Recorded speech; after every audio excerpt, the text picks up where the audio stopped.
अल्लाह की सरताबा कदम शान है ये, अल्लाह की सरताबा कदम शान है ये।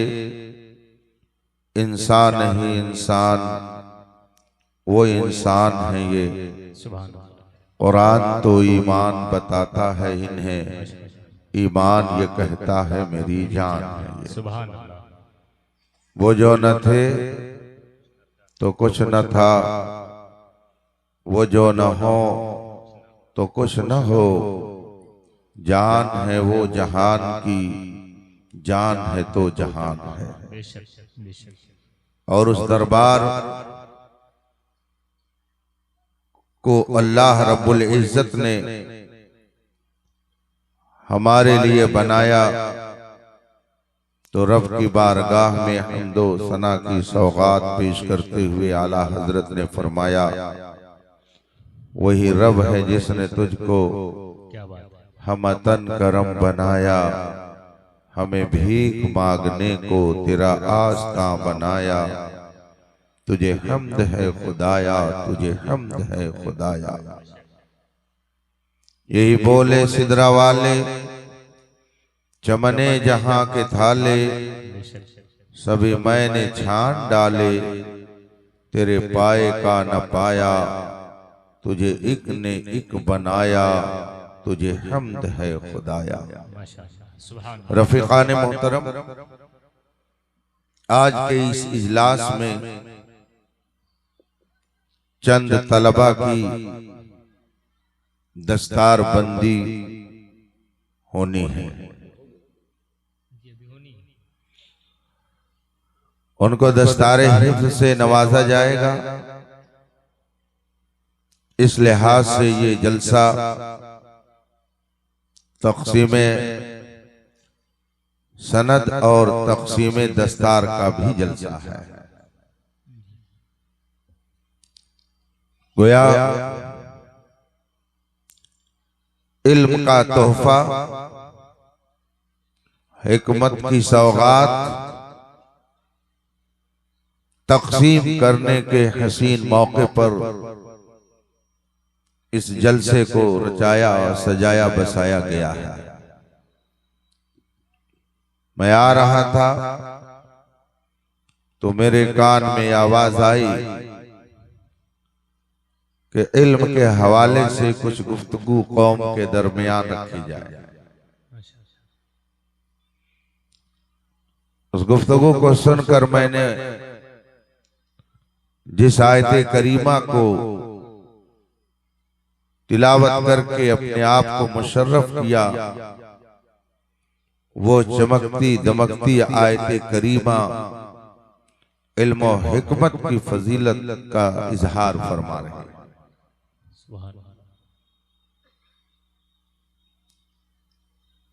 इंसान को अल्लाह तबारक व तआला ने खास कर दो चीजों से मिलाकर बनाया है। इंसान दो चीजों का मजमुआ है, एक को जिस्म कहते हैं और एक को रूह कहते हैं। इंसान जिस्म और रूह से मिलकर बना हुआ है। इंसान का जिस्म बीमारियां जूझता है, जिसमें इंसानी को बीमारी लाहिक होती है। इंसान बीमार पड़ता है।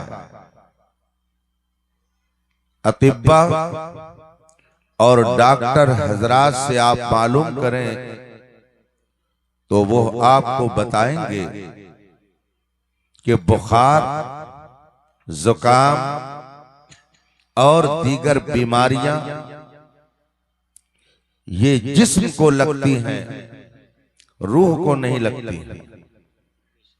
जिस्म बीमार होता है और जिस्म की बीमारियां मुख्तलिफ तरह की होती हैं। उनमें कोई मामूली बीमारी, कोई उससे बड़ी, कोई उससे बड़ी।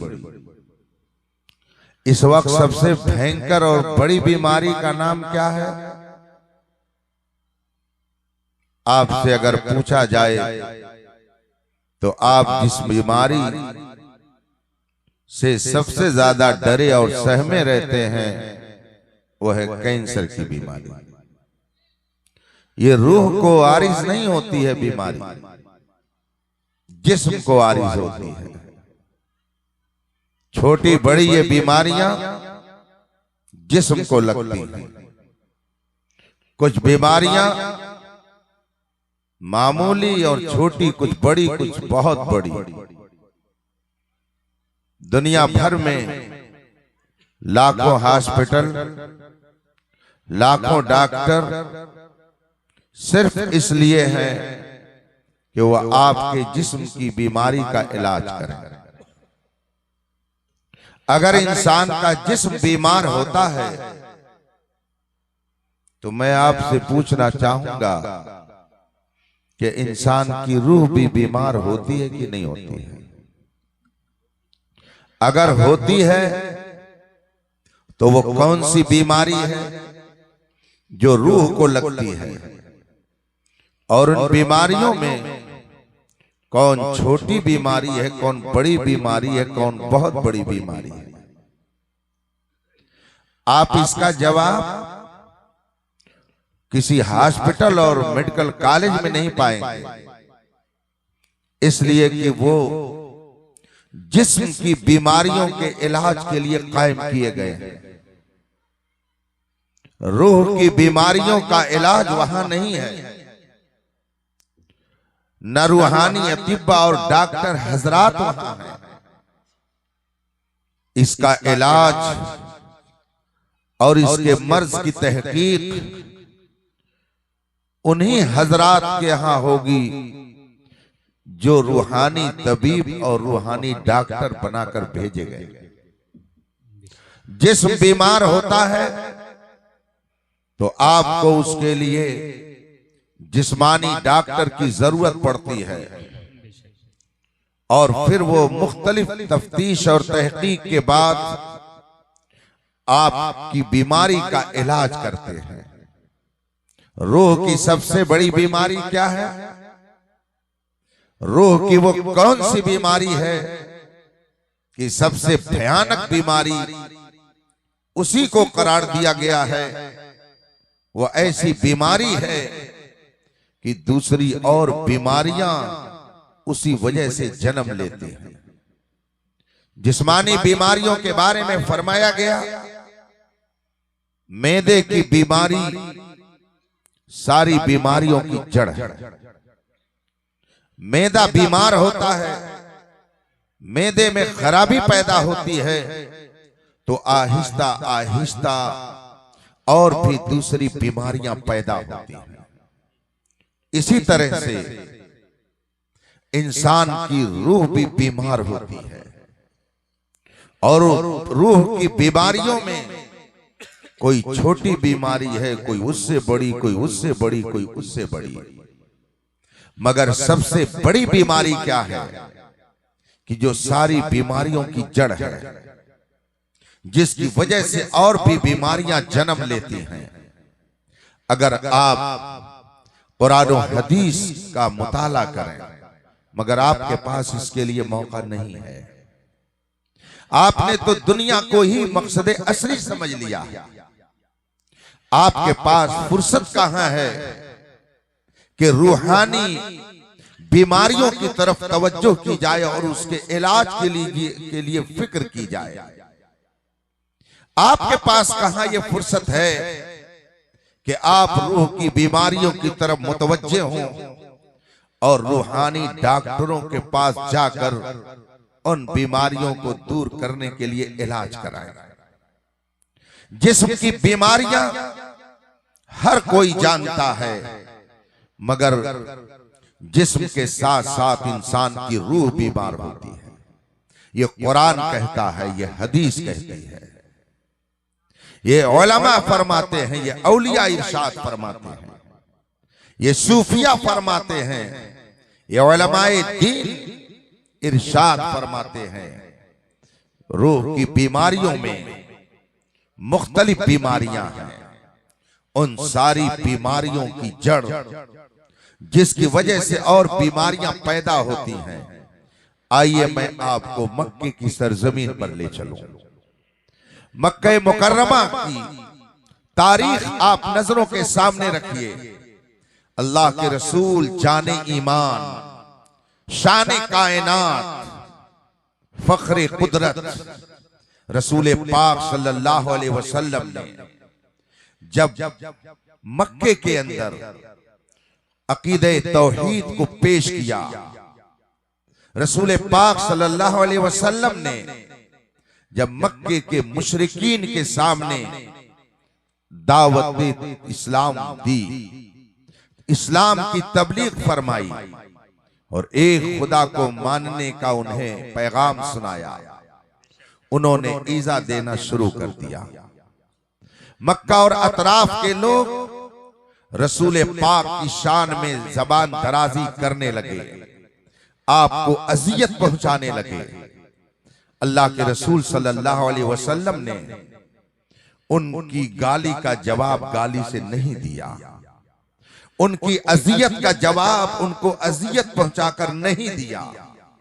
अल्लाह के रसूल सल्लल्लाहु अलैहि वसल्लम उस मौके पर क्या इरशाद फरमाते, अल्लाहुम्मा इहदि कौमी फइन्नहुम ला यअलमून, ऐ अल्लाह मेरी कौम को हिदायत दे, इसलिए कि इनके पास इल्म नहीं है। इसका मतलब है कि वो अजियत मुस्तफा के जुर्म का इर्तिकाब करते थे तो जहालत की बुनियाद पर, अगर वो शिर्क करते थे तो जहालत की बुनियाद पर, अगर वो कुफ्र करते थे तो जहालत की बुनियाद पर, नबी की शान में गुस्ताखी करते थे तो जहालत की बुनियाद पर, खुदावंद कुद्दूस को गालियां देते थे तो जहालत की बुनियाद पर, रसूल पाक की अज़मत का इनकार करते थे तो जहालत की बुनियाद पर, वो अपने अंदर कत्लो गारतगरी का जज्बा रखते थे तो जहालत की बुनियाद पर। कौन नहीं जानता है कि अरब के हालात कितने नागुफ्ता पे थे। जिंदा बच्चियों को दरगोर कर दिया जाता और कत्ल करने के बाद फख्र से उसका इजहार किया जाता। कबीले एक दूसरे से लड़ते थे और ये लड़ाई सदियों को मुहीत होती थी। ये कत्लो गारतगरी का बाजार गर्म करने के बाद फख्रिया उसका इजहार करते थे।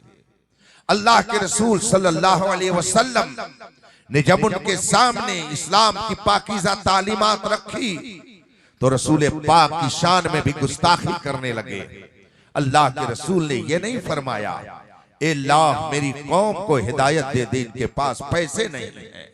अल्लाह के रसूल ने यह नहीं फरमाया, अल्लाह मेरी कौम को हिदायत दे दे, इनके पास प्रॉपर्टी नहीं है।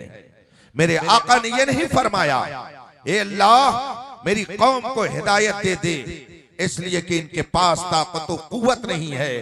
अल्लाह के रसूल ने उस मौके पर जो दुआ दी उसमें फरमाया, मौला मेरी कौम को हिदायत दे, इसलिए कि इनके पास इल्म नहीं है। ये गुस्ताखी रसूल भी अगर करते हैं तो जहालत की बुनियाद पर, ये शिर्क और कुफ्र भी करते हैं तो जहालत की बुनियाद पर, ये कत्लो गारतगरी भी करते हैं तो जहालत की बुनियाद पर, ये बच्चियों को जिंदा दफन करते हैं तो जहालत की बुनियाद पर, ये शराब नोशी का बाजार गर्म करते हैं तो जहालत की बुनियाद पर, ये जुआबाजी अगर करते हैं तो जहालत की बुनियाद पर, ये रक्स सुरूद का बाजार अगर गर्म करते हैं तो जहालत की बुनियाद पर, ये किसी को कत्ल करके फख्र या उसका इजहार करते हैं तो जहालत की बुनियाद पर। इसका मतलब है कि सारी बुराइयों की जड़ जहालत है, सारी बुराइयों की जड़ बेइल्मी है।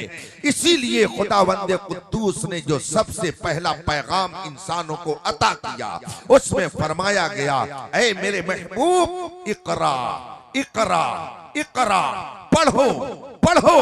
जब पढ़ोगे तो खुदा की मार्फत हासिल होगी, पढ़ोगे मुस्तफा का मकाम मालूम होगा।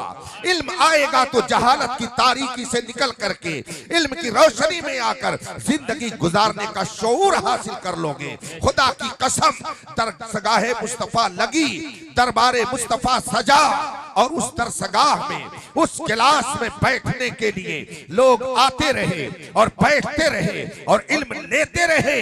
नतीजा ये हुआ कि खुद न थे जो राह पर औरों के हादी बन गए। क्या नजर थी जिसने मुर्दों को मसीहा कर दिया। नारे तकबीर, नारे रिसालत, हजरत ताजुल फुक़हा। इल्म आता है तो खूबियां लेकर आता है, इल्म आता है तो हिल्म लेकर के आता है, इल्म आता है तो अपने अंदर सब्र तहम्मुल लेकर के आता है, इल्म आता है तो जहालत को दूर करने की फिक्र लेकर के आता है, इल्म आता है तो मुआशरे के अंदर पाकीज़ा और बेहतरीन माहौल पैदा करने का दर्द लेकर के आता है। क्या आपने मुझे या स्टेज पर जो उलमा बैठे हुए हैं इनको आपने शराब गद्दी पे शराब पीकर अय्याशी करते हुए देखा?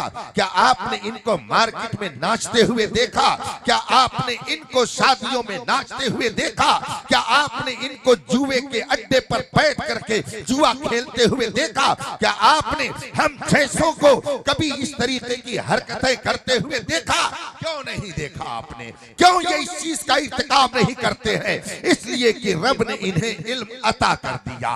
ये इल्म वाले हो गए तो समझ गए कि मकाम मुस्तफा क्या है, ये समझ गए कि माँ बाप का मकाम क्या है, ये समझ गए एक उस्ताद का दर्जा क्या है, ये समझ गए कि हमें जिंदगी किस तरह से गुजारनी चाहिए, ये समझ गए वफादारी मुस्तफा क्या है, ये समझ गए कि मारिफत इलाही का जरिया क्या है। अगर इनके पास इल्म ना होता तो जैसे और लोग नाचते हैं ये भी नाचते, जैसे और लोग शराब पीते हैं ये भी शराब पीते, जैसे और लोग माँ बाप को मारते हैं ये भी माँ बाप को मारते। मगर हमने उलमा की तारीख ये पढ़ी कि अगर बाप सो रहा है, माँ सो रही है और जगाने की नौबत आई तो इल्म जितना ज्यादा होता है मर्तबा उतना ही ज्यादा पहचानने लगता है। माँ की बारगाह में पहुंचता है, माँ सो रही है मगर उसको चीख करके नहीं जगाता है बल्कि अपनी आंखों को उसके तलवे से लगाता है। हमने जब उस आलिम का पता लगाया तो पता चला वो कोई और नहीं, वो बरेली का अहमद रजा है, वो हमारे सुन्नियों का ताजदार है। इल्म जितना ज्यादा होता जाएगा उसके अंदर उतना ही उसी तरीके से लोगों की मार्फत हासिल होती चली जाएगी। बेशक बेशक, सुभान अल्लाह सुभान अल्लाह, माशाअल्लाह, वाह। आइए मैं आपको एक बहुत ही दर्दनाक वाकया बताऊं और मैं आपसे पूछूंगा क्या आप भी ऐसे मौके पर ऐसा कर सकते हैं?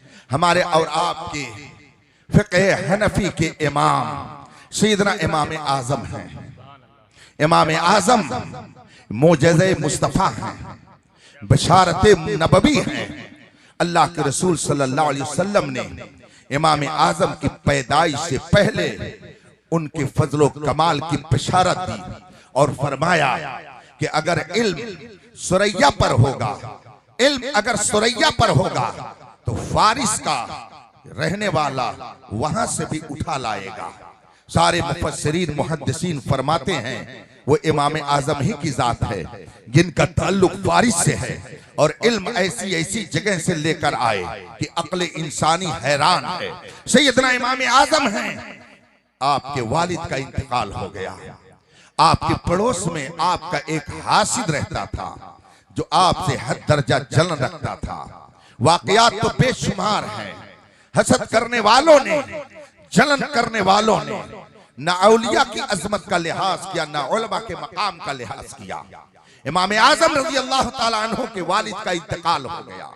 इमाम आज़म अपने अहबाब, अपने शागिर्दों के साथ बाजार की तरफ जा रहे थे और पड़ोस में रहने वाला एक हासिद, हसद करने वाला, जलन करने वाला, उसने देखा कि अबू हनीफा आ रहे हैं, साथियों के साथ, अपने शागिर्दों के साथ वो चले जा रहे हैं। आगे बढ़ा, उस गुस्ताख ने इमाम आज़म से कहा, अबू हनीफा मैंने सुना है कि तुम्हारे बाप का इंतकाल हो गया है। इमाम आज़म ने फरमाया हाँ मेरे वालिद का इंतकाल हो गया है। अब वो गुस्ताख कहता क्या है, अबू हनीफा आपके वालिद का इंतकाल हो गया है तो आप अपनी माँ का मुझसे निकाह कर दो।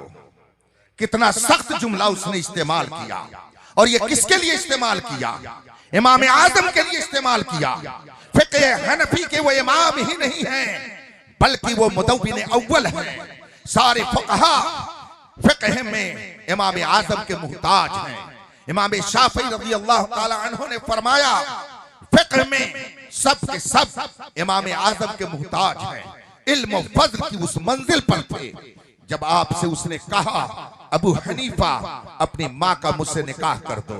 आप बताइए, आप में से अगर किसी के बाप का इंतकाल हो जाए, माँ ज़ईफ़ा और बूढ़ी हो और आपका मुखालिफ आपके पड़ोस में रहने वाला आपसे यही जुमला चंद लोगों के दरमियान कहे, आपका रिएक्शन क्या होगा? आप उस वक्त कितने जज्बाती हो जाएंगे? आस्तीन संभाल लेंगे, हाथ में अगर आपके कोई चीज हो तो आप उससे हमला करेंगे। इमाम आजम के साथ आपके तलामिज़ा बैठे हुए थे, आपके तलामिज़ा आपके साथ मौजूद थे, आपके शागिर्दों की चंद टुकड़ी वहां पर मौजूद थी। उन्होंने फौरन सोचा कि इसका जवाब दिया जाए। जिसके हाथ में जो था उसने उठा लिया, मगर इमाम आजम फरमाते हैं मैं लावारिस नहीं हूं, मैं लावारिस नहीं हूं। इमाम आजम के इस जुमले के कई मतलब हैं, इसका कई माना है। एक मतलब यह भी है कि मैं लावारिस नहीं हूं, मेरा वारिस खुदा है जो देख रहा है। दूसरा मतलब यह भी हो सकता है मैं लावारिस नहीं हूं, यानी मेरी औलाद है, अगर बदला लेने की बात आएगी तो तुम्हारी जरूरत नहीं है, मेरे बेटे खुद बदला ले लेंगे। मैं लावारिस नहीं हूं, इमाम आजम ने यह फरमाया। और उसके बाद में फरमाते हैं कि इसने जो बात कही है पहले इसको शरीयत की तराजू पर तौला जाए, क्या ये बात गलत कही है इसने? फिर फरमाते हैं शरीयत की तराजू पर इसने बात ये गलत नहीं कही है, इसलिए कि अगर किसी का इंतकाल हो जाए तो उसकी बीवी अगर किसी से निकाह करना चाहे तो इससे कौन रोक सकता है? इद्दत गुजर जाए तो अगर कोई निकाह करना चाहे तो कर सकता है और कर सकती है। इमाम आजम ने फरमाया कि इसकी बात शरीयत के खिलाफ तो नहीं है, इसने जो भी कहा है मेरे दिल पर क्या गुजरी है ये मैं जानता हूं, लेकिन बात जो इसने कही है वो शरीयत के खिलाफ नहीं कही है। इसलिए आपने फरमाया ठीक है, इद्दत गुजर जाए, अब मैं अपनी वालिदा से जिक्र करूंगा, अगर वो राजी हो जाएगी तो जरूर तुमसे निकाह कर दिया जाएगा। ये जवाब किसका है?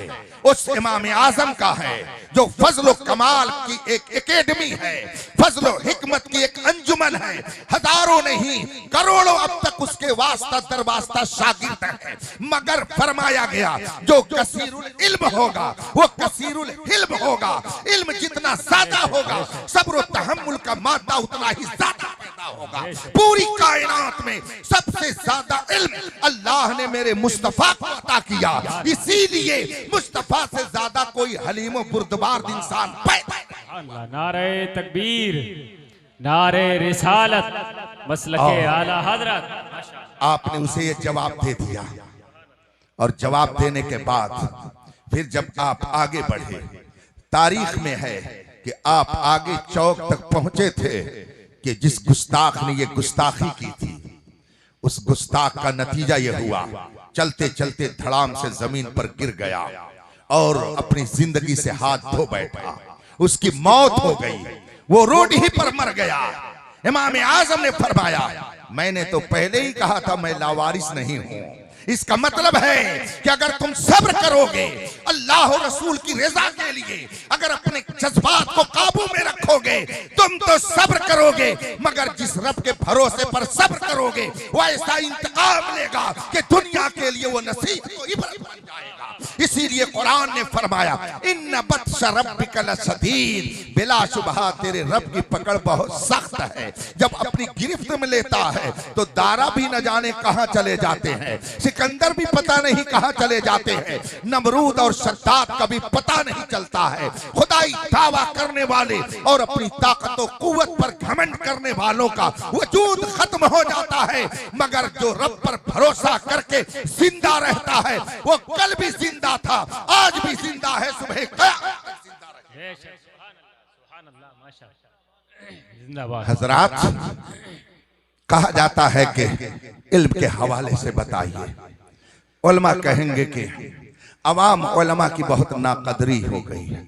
उलमा अवाम के दरमियान नाकदर समझे जाते हैं और ये अवाम अपने उलमा की नाकदरी में न जाने कई कदम आगे बढ़ चुकी है। उसकी वजह यह है, उसकी वजह यह है, उसका सबब यह है कि ये जानते नहीं है अगर ये जानने की उलमा का मकाम क्या है तो कभी ये उनकी शान में गुस्ताखी न करेंगे।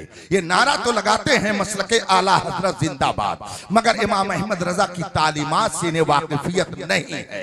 ये मत कहिएगा कि मैं फजीलत उलमा बयान करके अपनी फजीलत बयान कर रहा हूँ। नहीं नहीं, वो उलमा तो बड़े ऊंचे मकाम वाले हैं, हम लोग तो उनके कफश बरदार हैं, उनके खुद्दाम हैं, उनके खुशाची हैं। आला हजरत ने फतावा रज़विया में एक मकाम पर तहरीर फरमाया है कि आम मोमिन और एक आलिम दीन के दरमियान दर्जा कितना है, कितना बुलंद उसका दर्जा है। आला हजरत फरमाते हैं एक आम मोमिन और आलिम दीन के दरमियान 500 बरस के रास्ते का फासला है। इतनी ऊंची मंजिल अल्लाह ने इल्म वाले को अता फरमाई है। इसीलिए उलमा फरमाते हैं कि अगर एक शहजादे रसूल है मगर वो किसी वजह से इल्म नहीं हासिल कर सका, सैयद है मगर आलिम दीन नहीं है, और एक आलिम दीन है मगर सैयद नहीं है, उलमा फरमाते हैं दोनों में मकाम किसका बुलंद है, दोनों में रुतबा किसका ऊंचा है। आप उठा करके सारी किताबें देखिए, फरमाया गया इल्म का मकाम नसब के मकाम से बुलंद है। इसलिए जो आलिम है और सैयद नहीं है उसका मकाम रसूल पाक ने उस सैयद से ऊंचा कर दिया जो सैयद तो है मगर आलिम। आप इससे अंदाजा लगाइए कि एक आलिम दीन का मकाम क्या होता है। मुझे याद आता है, आपने शोएबुल औलिया का नाम सुना है? बरां शरीफ की खानकाह और इदारे के फाउंडर हैं। उनका वाकया, उनके ज़ुहद व तक़वा और उनकी परहेजगारी लोगों में मशहूर थी। वो एक मौके पर पहुंचे बॉम्बे और एक जलीलुल कद्र आलिम दीन को जब ये मालूम हुआ कि हुजूर शोएबुल औलिया यहाँ पर तशरीफ फरमा है,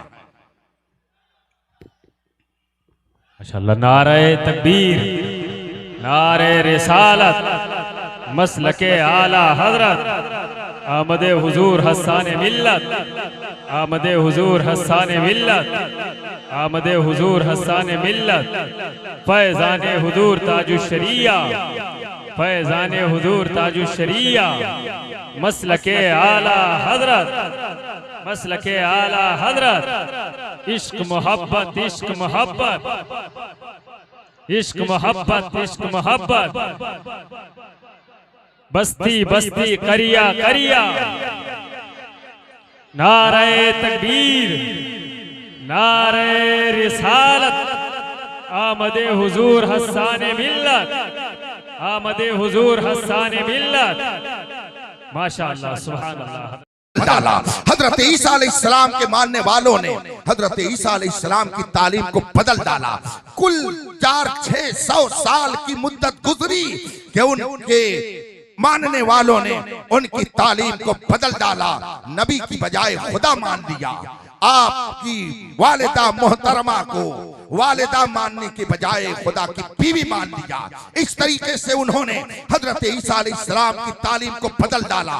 मगर 1400 साल हो गए हैं, पूरी दुनिया बदलना चाहती है मगर आज तक रसूल पाक के एक कानून को ये नहीं बदल सकी। 1400 साल पहले रसूल पाक की तालीम जैसी थी आज भी उसी तरीके से महफूज है। कुरान में 1000 तब्दीली की कोशिश करने वाले पैदा हुए मगर एक लफ्ज में कोई तब्दीली नहीं कर सके। अहादीस मुस्तफा को बदलने की तहरीक चलाई गई मगर अहादीस का ज़ख़ीरा उसी तरीके से मौजूद है। ये बताइए, ये हिफाजत और ये महफूज ज़ख़ीरा हम तक अगर पहुंचा है तो किसकी बदौलत पहुंचा है? कौन है जिसने इसकी हिफाजत की है? कौन है जिसने सीना बसीना और सफीना दर सफीना हम तक पहुंचाया है? वो कौन लोग हैं जो इन किताबों के मुसन्निफ है? वो कौन लोग हैं जो हदीसों का ज़ख़ीरा जमा करने वाले हैं? शोएबुल औलिया फरमाते हैं, मौलाना 1400 साल हो गए मगर हमारे नबी की तालीम को कोई बदल नहीं सका। इसमें और किसी का किरदार नहीं है,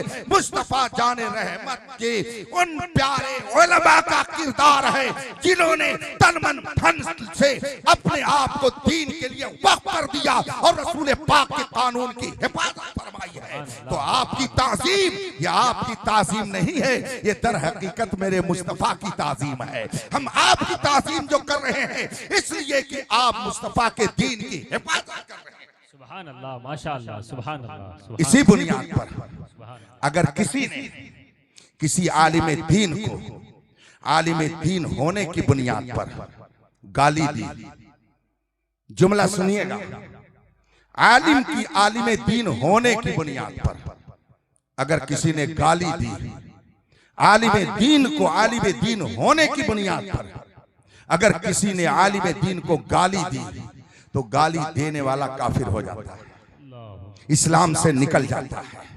इसलिए कि आलिम दीन होने की बुनियाद पर अगर गाली दी तो यह आलिम दीन को नहीं गाली दे रहा है, बल्कि वो दीन को गाली दे रहा है। और जो दीन को गाली देगा वो मुसलमान नहीं रह सकता है। और याद रखिए, अगर आदमी का ईमान गया तो सिर्फ ईमान ही नहीं जाता है, बीवी अगर हो तो वो भी चली जाती है। इसको भी याद रखिए। कुफ्र पकने से अगर आदमी के ऊपर हुक्म कुफ्र लगा और आदमी इस्लाम से बाहर हो गया तो उसकी बीवी भी उसके से बाहर। आप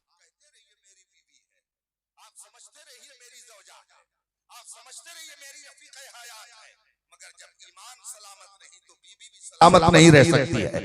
जहालत का एक वाकया सुन लीजिए, लतीफा भी समझ में आएगा मगर वाकया है, ये वाकया समझ करके सुनिए।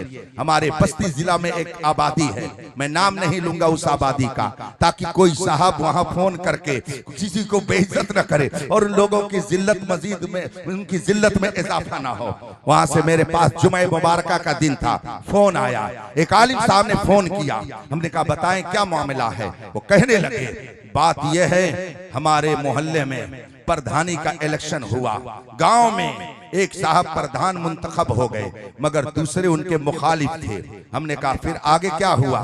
कहा इत्तेफाक से जो प्रधान होकर मुंतखब होकर प्रधान हो गए उनकी बीवी के नाम या उनके नाम राशन कोटा है। हमने कहा और आगे क्या हुआ? कहा दूसरे फरीक ने जाकर के शिकायत दर्ज कर दी कि एक ही घर में कोटा भी है, प्रधानी भी है, ये कैसे हो सकता है। जब ये बात उस प्रधान तक पहुंची तो उसने बचने के लिए तदबीर इख्तियार की, वकीलों से उसने मशवरा किया कि हम कैसे दोनों को बचाएं। वकील साहब ने धड़ से मशवरा दे दिया और कहा ऐसा करो, जिस डेट में इलेक्शन हुआ है उसके 6 महीना पहले का एक तुम हल्फिया बयान तैयार कर लो, एफिडेविट तैयार कर लो और उसमें ये मैटर लिख दो कि मैंने फला यानी अपनी बीवी को इतने महीने पहले तलाक दे दी है, ये लिख दो उसमें। जब फर्जी तुम इस तरीके से एक हल्फिया बयान बनाकर रखे रहोगे, कोई भी अधिकारी चेक करने के लिए आएगा तो वो कहे उसको दिखा देना कि वो तो मेरी बीवी है ही नहीं, प्रधानी भी घर में रहेगी, बीवी भी मौजूद रहेगी। इत्तेफाक से ये बात भी मुखालिफिन को मालूम हो गई। उन लोगों ने इसको नमक मिर्च मसाला लगा करके कौम में पेश कर दिया। तलाक देकर बीवी रखे हुए है, तलाक देकर बीवी रखे हुए है। अब उसने सफाई देनी शुरू की कि मैंने तो फर्जी बनवाया था, हल्फिया बयान मैंने सचमुच वाला नहीं बनवाया था, फर्जी तौर पर मैंने बनाकर अपनी सेफ्टी के लिए रखा था। अब वहां पर इख्तिलाफ हो गया, पहुंचा उलमा तक मसला। जब आदमी की गाड़ी फंसती है तो उलमा ही याद आते हैं। जब उलमा बैठे होते हैं दरसगाहों में और काल अल्लाह काल रसूल की सदा से महफिल को गरमाते हैं, तलबा के दिलो दिमाग में किताब और सुन्नत का इल्म भरते हैं, तो ये कौम दुकान पर बैठकर कहती है कितना मजा है, ठंडक में बैठ करके पंखे की हवा लेकर शानदार तरीके की जिंदगी गुजार रहे हैं। और जब इनके सामने मुसीबत आएगी तो इन्हीं उलमा को बुलाएंगे। न कोई सेठ मुनाजरा करने आता है, न कोई इंजीनियर मुनाजरा करने के लिए आता है। बड़े बड़े सेठ मौजूद होते हैं मगर कहते हैं बुलाओ किसी आलिम को जो हमारे ईमान की हिफाजत करे। अब तो समझ जाना चाहिए कि ईमान की हिफाजत पैसे से नहीं होती है, ईमान की हिफाजत इल्म दीन करती है। ईमान की हिफाजत पैसे से नहीं, ईमान की हिफाजत इल्म दीन से होती है। बहुत सारे लोगों ने पैसा खूब कमाया, लेकिन जब बात आई कि बातिल से मुनाजरा करना है, हक्कानियत के चेहरे को चमकता धमकता कौम के सामने पेश करना है, तो कहा किसी आलिम को पकड़ो, किसी आलिम से राब्ता करो, फला आलिम से राब्ता करो। और इस मौके पर भी लोगों ने ये महसूस कर लिया, माजरत के साथ अर्ज करता हूँ, सारे उलमाए हक, सारी सच्ची खानकाहें, मैं सच्ची खानकाहों का इसलिए नाम ले रहा हूँ कि कुछ खानकाहें इस वक्त बड़ी तेजी से खामकाह बन रही है। खामखाहों से मैं बात नहीं करता, मैं खानकाहों से बात करता हूँ। अल्हम्दुलिल्लाह जो शख्सियत आपके दरमियान तशरीफ फरमा है, ये खामखाही लोगों में से नहीं है, ये खानकाही लोगों में से है। और कुछ ऐसे हैं जो खामखाह बने हुए हैं, मैं उनकी बातें नहीं करता। सच्चे मशाइख, सच्चे उलमा अल्हम्दुलिल्लाह आज भी कौम की जरूरत को पूरी करने के लिए तैयार रहते हैं। जब बात आई तो कहा मुनाजरा के लिए बुलाया जाए, कहां से बुलाया जाए, कौन आएगा? मैंने लोगों की जबान से खुद ये जुमले सुने। जब बिंगलौर का मुनाजरा हो गया, वहां लोगों ने कहा हम पहले बरेली से दूर थे, आला हजरत से कद रखते थे, मगर अब समझ में बात आ गई कि गाढ़े वक्त कोई काम आता है तो बरेली का आलिम ही काम आता है। हमारे ईमान की हिफाजत के लिए अगर कोई मैदान में आता है, न तो कोई खानकाह आती है, न कोई पीर आता है तो बरेली का गुलाम आता है। गोया आज भी इमाम अहमद रजा के मानने वाले उलमा मशाइख यही उम्मत के ईमान की हिफाजत का काम। माशाअल्लाह, नारे तकबीर, नारे रिसालत, मसलके आला हजरत मैंने आमदे हुजूर हसन मिल्लत हजरत अल्लामा ताजुल फुकहा। माशाअल्लाह, वाह। मैंने जब पूरी बात उनकी सुन ली तो हमने कहा आप सवाल क्या करना चाहते हैं? आलिम साहब ने कहा सवाल हजरत ये है कि वो 6 महीना पहले जो उसने एक फर्जी तलाकनामा बनवा लिया था अपनी हिफाजत के लिए, तो बीवी बची कि नहीं बची? बीवी आपकी है, बची है कि नहीं बची, ये मौलाना बताएंगे। अब तो समझ जाना चाहिए कि मौलाना की कदर कीमत क्या है। आपके ईमान को भी यही बचाते हैं, आपकी बीवी को भी यही बचाते हैं, बल्कि सच्ची बात यह है कि बीवी यही बनाते हैं।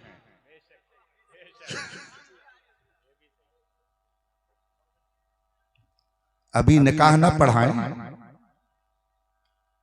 तो पता चल जाएगा कि बीवी कैसे बीवी बनेगी। और कुछ लोग ये भी करते हैं, निकाह पढ़वा लेते हैं, लेकिन जब कोई मुश्किल आता है तो इमाम, वो मुश्किल वक्त आता है तो इमाम साहबी को फंसा देते हैं। इसलिए मैं उलमा से कहूंगा बहुत जांच पड़ताल करके निकाह करें किसी का, हर कसो नाकस का निकाह ना पढ़ा दिया करें। देख चुका हूं बेचारे एक कारी साहब बॉम्बे में फंसे, 6 महीना जेल में रहे, उसके बाद बाहर निकले। इसलिए इस कौम से बहुत ही संभल करके रहने की जरूरत है। इनके लिए बीवी का भी इंतजाम करो, इनके ईमान की हिफाजत भी करो, और जब ये फंसेंगे तो तनहा नहीं बल्कि मौलाना को भी फंसा देंगे। हम तो डूबे हैं, तुमको भी ले डूबेंगे। ऐसे वाकयात मौजूद है। बहरहाल मादरत चाहता हूँ, तफरीह तबा के लिए मैंने ये जुमला आपसे कह दिया, मगर सच्चा जुमला है, ये जुमला गलत नहीं है। उन्होंने मुझसे पूछा हजरत बीवी बची कि नहीं बची? मैंने कहा कि प्रधान जी से कह दीजिए कि प्रधानी भी बची है, कोटा भी बचा है, मगर बीवी तो उसी वक्त निकल गई, बीवी नहीं बची है, बीवी नहीं बची। कहा वाकई हजरत उसने तो फर्जी लिखा था। हमने कहा चाहे कोई गुस्से में तलाक लिखे या फर्जी तलाक लिखे, कोई प्यार में थोड़ी तलाक देता है, नफरत और गुस्से ही में तलाक देता है। कुछ लोग कहते हैं हजरत क्या बताए, बहुत गुस्सा सवार था, ये किया वो किया, तलाक दे दिया।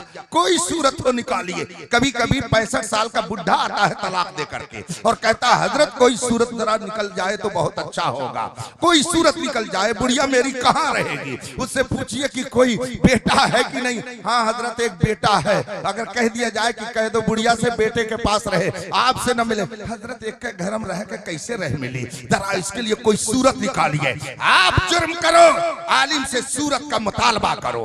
आपके ईमान की बात आए तो आप आलिम को बुलाओ। आपको अगर रूहानी दुनिया को देखना है तो शेखे तरीकत का दामन थामो। इसका मतलब है आपकी रूहानी दुनिया और इल्मी दुनिया अगर आबाद है तो इन्हीं उलमा मशाइख की बरकतों से आबाद है। बेशक बेशक, सुभान। इसलिए आप इसकी कदर करें। आज चार हाफिज जी। 4 हाफिज कुरान आपके इदारे से फारिग हो रहे हैं। इन्होंने अपने सीने में कुरान को महफूज किया। कुरान करीम को हिफ्ज करने के लिए भी कुछ लोगों ने इशू बना लिया और मीडिया पे चलाना शुरू किया। ये रट्टा मार कौन सी तालीम है। लेकिन खुदा जब दीन लेता है तो अक्लें छीन लेता है। जिसे इसमें लुत्फ आता है उससे पूछिए कि इसमें क्या फायदा है। और कुछ पागल जो जुब्बा और दस्तार में आकर कौम को गुमराह करने का काम करते हैं, उन्होंने जसारते बेजा करके कह डाला कुरान में ये गलत लिखा हुआ है।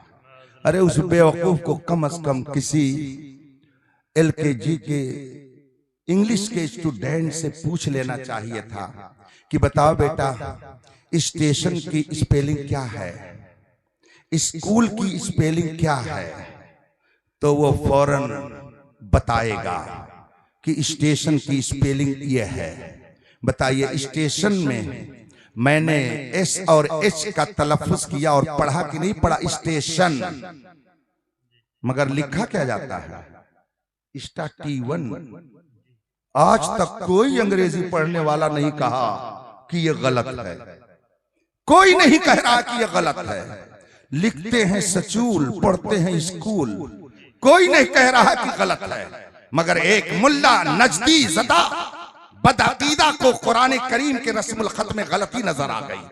अगर उसने सिर्फ स्टेशन और स्कूल की स्पेलिंग पे गौर कर लिया होता तो उसकी समझ में बात आ जाती कि हर जबान के ग्रामर और वसूल होते हैं। लिखा जाता है T1 मगर पढ़ा जाता है स्टेशन, और कोई इसको गलत नहीं कहता है। सब इसको ग्रामर के मुताबिक कहते हैं। और ये मुल्ला जो कुरान का अपने आप को आलिम बताता है, आज तक अरबी ग्रामर नहीं जान सका और कुरान में गलती निकालने की जसारत करता। इसलिए चमकता जो नजर आए वो सब सोना नहीं होता।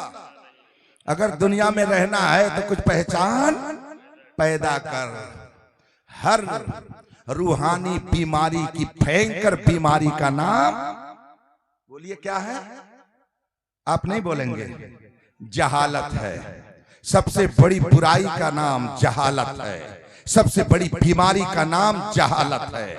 इसलिए मदारिस आपने जो कायम किए हैं, इन मदारिस का तहफ्फुज आपकी जिम्मेदारी है। ये बच्चे जब हाफिज कुरान होकर मेहरारों वो मिंबर पर खड़े होंगे तो इनके जरिया आपकी नमाज की सेहत और आपकी नमाज की हिफाजत का काम अंजाम पाएगा। एक लफ्ज कह करके मैं अपनी गुफ्तगू खत्म करता हूं।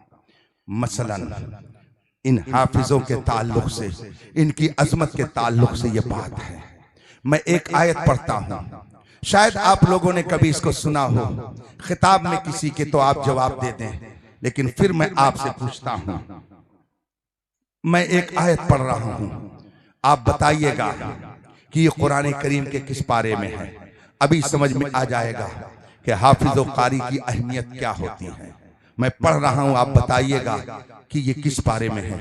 इजा जाअ नस्रुल्लाहि वल फतह, बताइए किस पारे में है। बोलिए। हाँ देखिए, बोल दिए ना कुछ लोग। किस पारे में है? देखिए माशाल्लाह, किस पारे में है। अपनी जबान पर कायम रहिएगा, हटिएगा नहीं। आपने कहा इजा जाअ नस्रुल्लाह, किस पारे में है? और जोर से बोल रहे हैं कि हम तो पास हो रहे हैं, नंबर ज्यादा मिल रहा है। मगर कारी साहब को बुलाइए और उनसे कहिए कि कारी साहब जरा इस सूरत को पढ़िए, तो वो अपने अंदाज में पढ़ेंगे। इज़ा जाअ नस्रुल्लाहि वल फतह। बताइए, जो मैंने पहले पढ़ा था और जो अब पढ़ा, दोनों में फर्क हुआ कि नहीं हुआ? बोलिए, फर्क हुआ ना। पहले मैंने पढ़ा इज़ा जाअ नस्रुल्लाह, और फिर मैंने क्या पढ़ा? इज़ा जाअ नस्रुल्लाह। आप नहीं समझ पाएंगे दोनों में फर्क क्या है। पूरे कुरान में इजा जाअ नस्रुल्लाह कहीं है ही नहीं। आपने झट से कह दिया 30वें पारे में है, मगर सारे हुफाज कुर्रा उलमा बैठे हैं आप इनसे पूछ लीजिए कि इजा जा नसरुल्लाह कुरान के किस पारे में है? किसी पारे में नहीं है, किसी सूरा में नहीं है। हाँ, जो मैंने बाद में पढ़ा वो 30वें पारे में है। गोया आप जो कुरान समझ के पढ़ते हैं वो कुरान ही नहीं है, और आप कहते हैं हम कुरान पढ़ते हैं। इसी फर्क को बताने के लिए कारी की जरूरत पड़ती है, इसी फर्क को बताने के लिए हाफिज की जरूरत पड़ती है। आप इनके पीछे नमाज पढ़ेंगे तो क्या होगा, आप खुद पढ़ेंगे तो क्या होगा। मसला समझ में आ गया होगा कि अगर आपने फजर के वक्त जाकर के पढ़ा इजा जा नसरुल्लाहि वल फतह, नस्र माने जानते हैं क्या होता है? अब ये दरसगार नहीं है कि मैं आपको बताऊं, लेकिन हाफिजों की दस्तार हो रही है, इसलिए सुन लीजिए इनकी अहमियत क्या है। अगर आपने नस्र पढ़ा सीन के साथ, इसका माना कुछ और हो गया। आपने नस्र पढ़ा, इसका माना कुछ और हो गया। आपने नस्र पढ़ा, इसका माना कुछ और हो गया। स्वाद से पढ़ेंगे नस्र, उसका माना है मदद। सीन से पढ़ेंगे नस्र, उसका माना है गिद्ध, चील और गिद्ध। अगर पढ़ेंगे नस्र से के साथ, उसका माना है बिखेरना। अगर पढ़ेंगे नस्र बड़ी शीन से, उसका माना हो जाएगा फैलाना। ये 4 तरीके से पढ़े जाएंगे और माना बदलता चला जाएगा। आप पढ़ते हैं या जा नसरुल्लाह, ये सीन से पढ़ते जिसके माने होते हैं गिद्ध के। हालांकि कुरान में है नसरुल्लाह, जब अल्लाह की मदद आए। तो अब कुरान ये कहता है जब अल्लाह की मदद आए, मगर जो आप पढ़ते उसका तर्जमा होता है जब अल्लाह का गिद्ध आए। बताइए कहां मदद और कहां गिद्ध? अभी आपको यही नहीं तमीज है कि कुरान हमसे क्या पढ़वाना चाहता है। बताइए आप इल्म की किस मंजिल पर हैं? मुझे बताइए। आप डॉक्टर तो बन गए, इंजीनियर तो बन गए, प्रोफेसर तो बन गए, लॉयर तो बन गए, टीचर तो बन गए, मगर कुरान करीम को सही ढंग से पढ़ने वाले नहीं बने।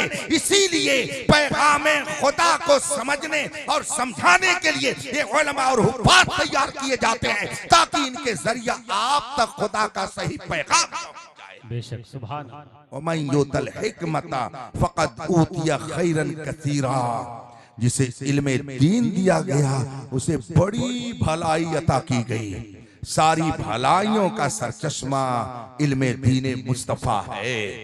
आपसे मैं ये नहीं कहता कि आप सब लोग मौलाना ही बन जाइए। सब मौलाना बन जाएंगे तो बताइए इतना शानदार टेंट कौन लगाएगा? माइक को सही कौन करेगा? ये कुर्सियां कौन लगाएगा? ये शानदार मैट कौन बिछाएगा? स्टेज कौन लगाएगा? हजरत अगर तशरीफ ला रहे हो तो साथ में उनके चल करके स्टेज तक कौन पहुंचाएगा? बड़ी बड़ी मदरसों की बिल्डिंगें कौन बनाएगा? मेरे कहने का ये मतलब नहीं है कि सब आलिम दीन बन जाइए। अगर डॉक्टर नहीं बनेंगे तो गरीबों का मुफ्त इलाज कौन करेगा? अगर आप लायर नहीं बनेंगे तो गरीबों के लिए मुकदमा मुफ्त में लड़ करके उनको जेल की सलाखों से बाहर कौन लाएगा? अगर आप प्रोफेसर और टीचर नहीं बनेंगे तो बच्चों का फ्यूचर और मुस्तकबिल कौन सही करेगा? अगर आप इंजीनियर नहीं बनेंगे तो मस्जिद और मदरसे का मुफ्त में शानदार नक्शा कौन बनाएगा?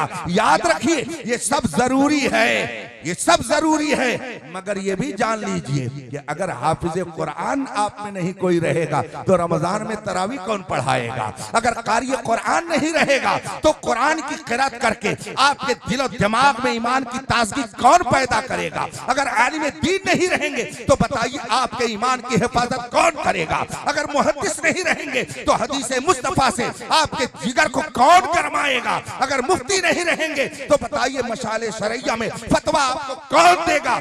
सब जरूरी है, मगर सबसे पहले जरूरी है कि मुस्तफा के वफादार बन के रहिए कि मोहम्मद से वफा तूने तो हम तेरे हैं, ये जहां चीज है क्या लौह कलम।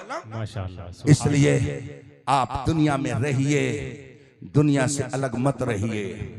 इसलिए कि इस्लाम में दुनिया से अलग होकर रहबानियत इख्तियार करने की इजाजत नहीं है। दुनिया में रहिए, कमाइए तो खूब कमाइए, इस्लाम ने आपको इससे मना नहीं किया है। इंजीनियर बनिए तो शानदार इंजीनियर बनिए, लॉयर और डॉक्टर बनिए तो शानदार लॉयर और डॉक्टर बनिए, आलिम बन रहे तो शानदार आलिम बनिए, हाफिज बन रहे तो शानदार हाफिज बनिए, मगर सबसे पहले शानदार वफादार मुस्तफा बनिए। इसलिए कि इल्मे दीन तो न जाने कितने लोगों ने हासिल कर लिया, मगर चूंकि उनका दिल मारिफते मकामे मुस्तफा से खाली था, इसलिए वो बरकते इल्मे दीन नहीं पा सके और गुस्ताखी करने लगे। ये तो अहले सुन्नत का नसीबा है। रब्बे कदीर ने बरेली में इमाम अहमद रजा पैदा फरमाकर हम सुन्नियों पर एहसान किया कि हमने इल्मे दीन अगर हासिल किया तो बरकते इल्मे दीन भी हमको अल्लाह ने अता किया। इसलिए मसलके आला हजरत पर कायम रहिए और जो इल्मे दीन हासिल कर रहे हैं उनके लिए सहूलतें फराहम कीजिए। अपने बच्चों को इतना इल्मे दीन सिखा दीजिए कि दुनिया के किसी गोशे में रहें, ये फख्र से कहें कि हमारा रिश्ता ख्वाजा गरीब नवाज से मिलता है, हमारा रिश्ता इमाम आजम से मिलता है, हमारा रिश्ता गौसे आजम से मिलता है, हमारा रिश्ता शहीद आजम से मिलता है, हम हनफी हैं, हम सुन्नी हैं, ये फख्र से कहें हमारा रिश्ता इमाम अहमद रजा से मिलता है। ये दुनिया के किसी गोशे में रहे फख्र से कहें कि हमारा रिश्ता गौसो ख्वाजा से मिलता है, और उस रिश्ते को हमें हमारे हाथों में देने वाले हम फख्र से कहते हैं बरेली के इमाम अहमद रजा, और इस दौर में उनके इल्म के वारिस हमारे ताजुशिया हैं। इसलिए रफीकान मोहतरम, आप कम अज कम अपने बच्चों को इतना इल्म दीन दे दीजिए कि इनके ईमान की हिफाजत होती रहे। मैं मजीद और गुफ्तगू को बढ़ाना नहीं चाहता। हजरत तशरीफ फरमा है। हजरत की खानका एक रूहानी खानका है जहाँ पे रूहानी इलाज होता है, और हजरत भी मुआलिजे रूहानी हैं। तावीज बना करके अगर कायदे से किसी को दिल लगा करके और अपना सच्चा मोतक़िद समझ करके दुआ कर दें तो बुजुर्गों का फैजान जबान से जारी हो जाता है, और सरकाराने मसौली के फैज़ो बरकत लेकर ये जहां जाते हैं वहां पर अल्हम्दुलिल्लाह सुम्मा अल्हम्दुलिल्लाह फैजान लोगों को कुछ न कुछ जरूर मिल जाता है। तो ये उलमाए रब्बानीन ये आपके इल्मी मुहाफिज है, इल्मे दीन की नश्रो इशात करने वाले जिम्मेदार हैं, और ये हमारे सच्चे मशाइख, ये हमारी रूहानी दुनिया की हिफाजत करने वाले हैं। इसीलिए कहा जाता है असहाबे शरीयत और असहाबे तरीक़त दोनों का दामन अपने हाथ में लिए रहिए। इंशाअल्लाह यहाँ भी सुरखुरू रहेंगे और वहां भी सुरखुरू रहेंगे। मैं मुबारकबादी पेश करता हूँ इन तलबा को जिन्होंने अपने सीने में कुरान करीम को महफूज किया, और इनके वालिदैन, इनके अहबाब को जिन्होंने अपने बच्चे को हाफिज कुरान बनाने के लिए अपने से इनको जुदा किया और ये मदरसे में रहे। रब्बे कदीर इनके सीने में कुरान करीम को नक्श कल हजर फरमाए और इन्हें मजहब इस्लाम, मजहब अहले सुन्नत व जमात, मसलके आला हजरत का सच्चा निगहबान और तर्जमान बनाए, और ये दुनिया के जिस गोशे में रहें इस्लाम व सुन्नियत के सच्चे खादिम बन कर रहे हैं। वाखिर दावाना अनिल हम्दुलिल्लाहि रब्बिल आलमीन। अस्सलाम वालेकुम।